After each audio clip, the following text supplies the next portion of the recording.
The U.S. House of Representatives is due to vote on a health care law on Friday to repeal and replace the Affordable Care Act known as Obamacare.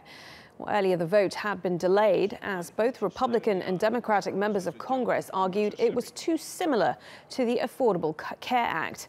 But the Trump administration has demanded that the vote go ahead later on Thursday, even though it's not clear whether the president and the Republican leaders who crafted the bill have enough support to pass it.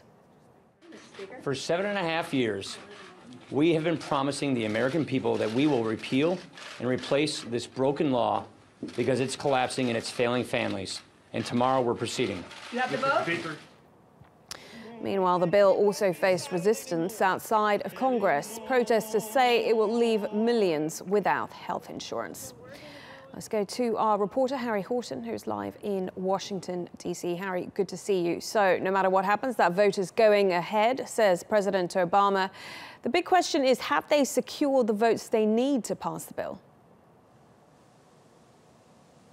Well, Republicans have been meeting all night long here in Washington, D.C. Senior White House officials up on Capitol Hill, battling it out with Republicans, trying to get them on side. And we've heard in the past hour that some Republicans appear to be shifting their position slightly, although we do expect the vote on Friday will still be very, very close indeed.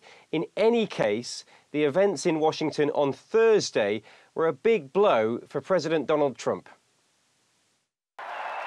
A signature pledge that echoed throughout Donald Trump's campaign speeches. We will repeal and replace disastrous Obamacare.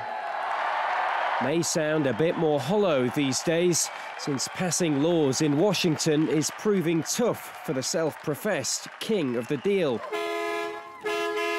Early on Thursday, in a White House meeting with truckers, the president seemed optimistic his American Health Care Act had the votes it needed. Today, the House is voting to repeal and replace the disaster known as Obamacare. We'll see what happens. It's going to be a very close vote. But negotiations with hardline Republicans stumbled quickly, and by late midday it was clear, no deal, no vote.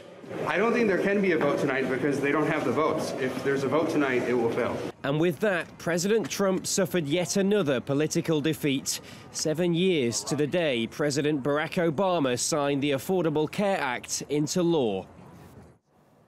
Harry, remind us why both Republicans and Democrats don't seem quite happy with the changes to this new bill. Well, Republicans, certainly on the right side of the party, they say it's not conservative enough. They say this isn't actually a repeal of Obamacare, and this is just Obamacare light, as they call it.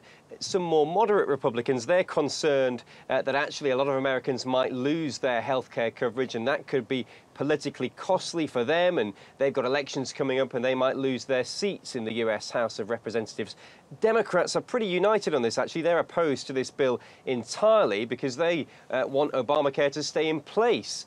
They're pretty happy with the law as it currently exists, and they'd like to see some slight changes, but certainly not a complete replacement of it. So at the moment, a pretty tricky position for the White House as it tries to gather enough votes to get this bill to pass.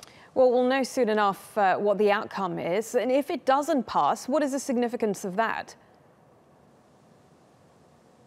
Well, big political cost for President Trump. He spent a lot of time on the campaign trail talking about how great a deal maker he was. And he said, look, you know, I'm the sort of guy who can do these deals that no one else can in Washington, D.C. So if he fails to get this bill to pass, then that will be a big blow to his reputation. But it's a tricky position for Republicans because all the time they're working on what sort of legislation this should look like. The popularity of Obamacare is growing. We've seen big protests around the country by people who are worried they're going to lose their health care.